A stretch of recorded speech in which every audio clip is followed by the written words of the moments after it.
So, gawa tayo ng salted egg na may gata at saka hipon. Ito yung butter natin, bawang, kamatis, coco mama, pwede na to pag hindi mo kailangan pagmantikain yung gata. So, pwede na yan. Especially pag nagmamadali kayo. Then, hipon, ating sili, sibuyas, luya, and syempre yung chop natin na salted egg. So, gawin na natin to.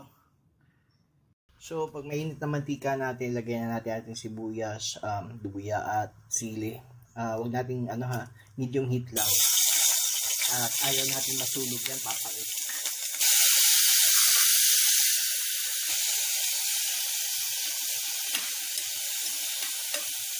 Now, pag okay na, pwede na natin ihalo yung butter natin para bumango yung pagkain. Tutunawin lang natin ito. Then, isusunod natin yung ating gata. Now, nakita natin, tunaw na yung butter, mabango na. Pwede na natin isunod yung ating chopped na salted eggs.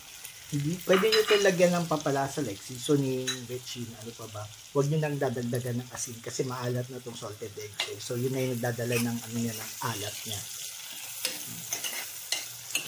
Now, pwede kita nyo medyo sinisip-sip na nung itlog at saka ng gulay yung hinalo natin butter sa kanyo lagyan ng ito coco mama or gata.